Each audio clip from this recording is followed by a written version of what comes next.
Tuluyan na bang iniwan ni Amy Marcos ang mga Duterte? Yan ang ating pag-uusapan sa videong ito. Pero mga kapolitika, huwag kalimutang mag-like at mag-subscribe muna kayo dito sa ating YouTube channel para kayo ay updated sa issue ng bansa at issue ng lipunan. So, merong inilabas na information itong isang vlogger dito sa YouTube na kung saan ito daw yung mga maging posibleng line-up. Ito daw yung mga rumored line-up ni Pangulong Bongbong Marcos para sa susunod na election kasi next year, 2025, is magkakaroon na ng election para sa mga senador. Now, una sa listahan ng posibleng maging senador ni Pangulong Bongbong Marcos ay itong si Erwin Tulfo, sila Amy Marcos, Bong Revilla, Pia Cayetano, Yeda Romualdez. Si Yeda Romualdez is siya yung asawa ni Speaker Romualdez. Itong si Abalos, si Gibo, si Richard Gomez, si Rufus Rodriguez. Si Rufus Rodriguez is siya yung congressman ng Cagayan de Oro. Si Soto, si Pacquiao at si Camille Villar. So yun yung naging yun yung sinabi dito sa nitong vlogger na sinabi niya ito yung maging possible lineup nila Pangulong Bongbong Marcos. Now napansin ko lang dito mga kapolitika itong si Amy Marcos kasi even though hindi pa naman confirm itong lineup na rumored lineup nila Pangulong Bongbong Marcos is parang 50-50 na rin itong informations na ito. Bakit? Kasi hindi dumalo itong si Senador Amy Marcos doon sa PDP laban na inaugurate nila former President Rodrigo Roa Duterte doon sa Cebu nung mga nakaraang linggo. So ito ay nagpapatibay rin ng ating hinala na baka itong si Amy Marcos is babaliktad na. Okay? Kasi isa rin sa mga napansin ko is hindi na nagsasama masyado itong sila Amy Marcos at mga Duterte, sila VP Sara, okay? At napag-usapan nga natin doon sa ating previous video na hindi na pumupunta ng Davao itong sila Amy Marcos. Maybe is na-offend na rin siya or naramdaman na rin ni Amy Marcos na kung saan is malamig na rin yung pakikitungo ng mga Duterte sa kanya. So meron talagang chance na itong si Amy Marcos is babaliktad na at sasama na rin siya dito sa lineup ng kanyang kapatid. At siya nga pala noong nakaraang linggo, 'di ba, may hearing dito sa dito kay Bato, dito sa mga ebidensya na binuyangyang ni ex-PDEA agent Jonathan Morales at itong si Maharlika. So wala rin doon sila Amy Marcos. So kasi blood is thicker than water nga, 'di ba? At syempre yung kapatid niya doon is madadama yung pangalan ng kanyang kapatid at yung fact na kung saan is alam mo pala na ikaw yung kapatid at alam mo yung ginagawa ng itong si Bongbong Marcos 2012 pa lang nung nahuli sila ni Maricel Soriano na nagsesesyon doon sa Rockwell sa Makati. Alam mo pala na yun ang gawain ng iyong kapatid is pinush mo pa na maging presidente. Imposible naman na hindi mo alam magkapamilya kayo at magkadugo kayo, imposible na hindi mo alam. At 'di ba sinabi doon sa sa movie doon sa Made in Malacanang na kung saan is itong si Bongbong Marcos is mahilig sa mga party.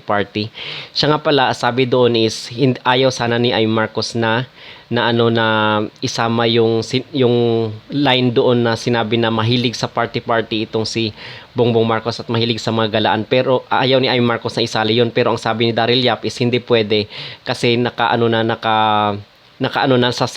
setup na naisasali yung kataga na yun na itong si Bongbong Marcos is mahilig sa mga party. So ikaw mismo is pinagtatakpan mo yung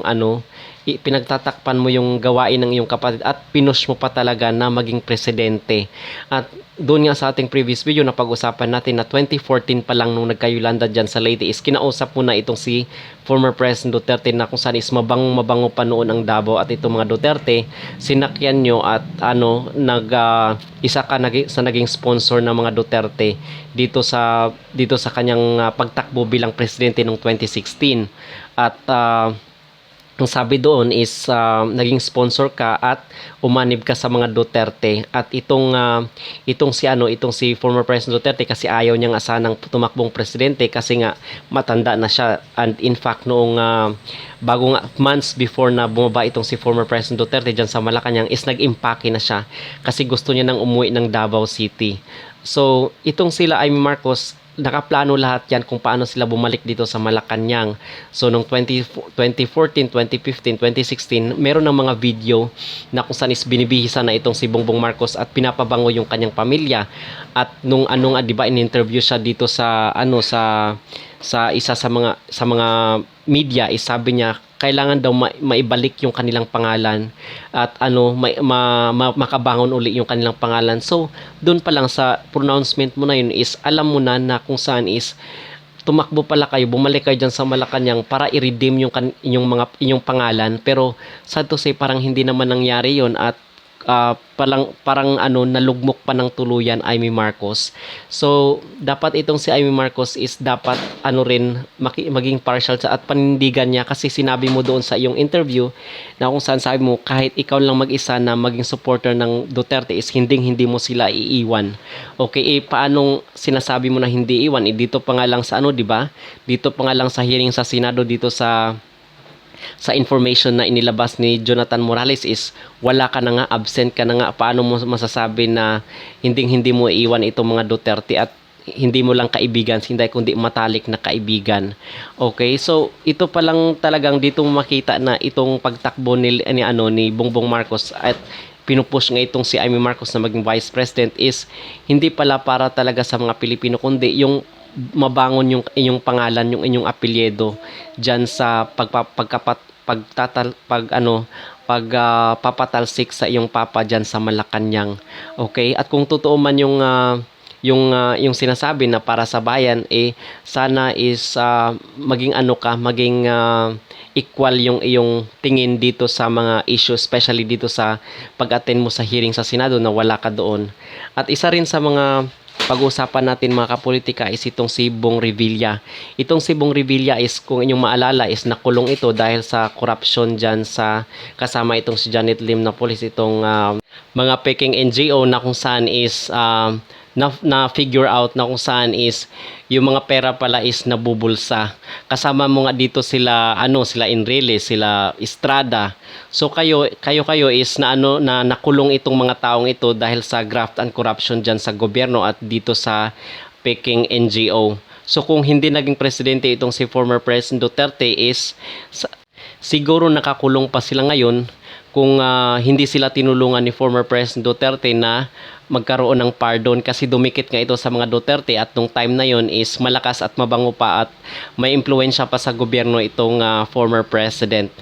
At itong sila Erwin Tulfo, 'di ba? Rin ito, naging secretary rin ito ni former President Duterte at isa rin sa natulungan ni former president na even though merong nabahiran rin ito ng corruption itong Tulfo, kasi naghahawak ito ng Department of Tourism at nagkaroon ng issue yung mga overpriced na mga pagkain dyan kasi nagpo-promote sila ng mga Filipino food at nagka-issue ito dahil doon sa mga overpriced na pagkain. So hindi na sila siningil ni former President Duterte, and in fairness naman dito kay Duterte is hindi niya sinumbatan, hindi niya siningil yung mga taong kanyang tinulungan dati. Okay, so doon mo makikita na napaka-humble nitong ating former president. At itong sila Gomez, isang artista, okay? At ano ba ang nagawa nito, kasi taga 'di ba, taga Tacloban.